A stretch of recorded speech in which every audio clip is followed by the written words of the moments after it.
Hello दोस्त, नमस्कार। Welcome to my YouTube channel futuristic class में आप सबका बहुत बहुत स्वागत है। जैसा कि आज हमें सबको पता है कि 29 अगस्त है और अपने भारत में 29 अगस्त को राष्ट्रीय खेल दिवस के रूप में मनाया जाता है। और खेल दिवस ये मेजर ध्यानचंद के जन्म तिथि पे मनाया जाता है। उनका ये जन्म दिवस के रूप में हम राष्ट्रीय खेल दिवस मनाते हैं। अब क्यों उनको उनके नाम पे मनाया जाता है? क्योंकि वो ध्यानचंद जो थे हॉकी के जादूगर कहे जाते हैं और उन्होंने भारत को 3 बार स्वर्ण पदक दिलवाया था ओलंपिक में। तो चलिए आज हम उन्हीं के बारे में थोड़ा बात कर लेते हैं। मेजर ध्यानचंद जी के बारे में। जो नेशनल स्पोर्ट डे है ये 29 अगस्त को मनाया जाता है, birth anniversary of hockey legend major Dhyan Chand के।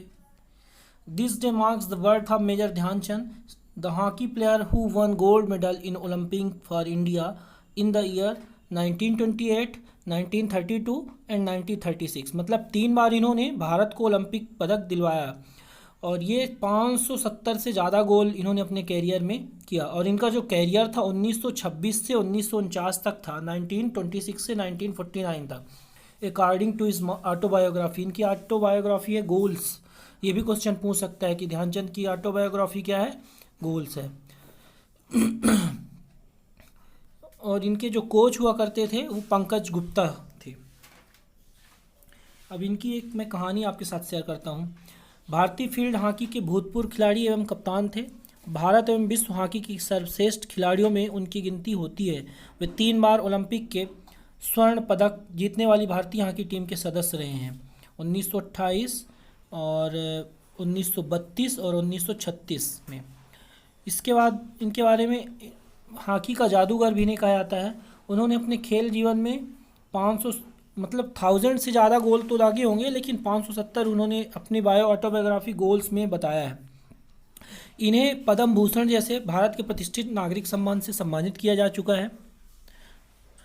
अब इनके बारे में बताते हैं। सन 1927 में लांस नायक थे सेना में। इसके बाद 32 में लॉस एंजल्स जाने पर नायक नियुक्त हुए। फिर 1937 में जब भारतीय हॉकी दल के कप्तान थे तो इन्हें सूबेदार बना दिया गया।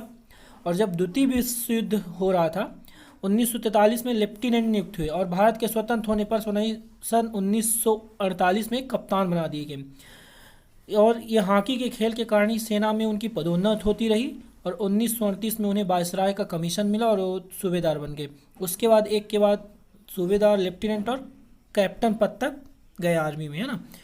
तो इनका जो था इन्हीं के नाम पे ध्यानचंद पुरस्कार भी मिलता है और हॉकी के जादूगर कहे जाते हैं। चलिए, बहुत बहुत धन्यवाद जुड़ने के लिए। Thank you.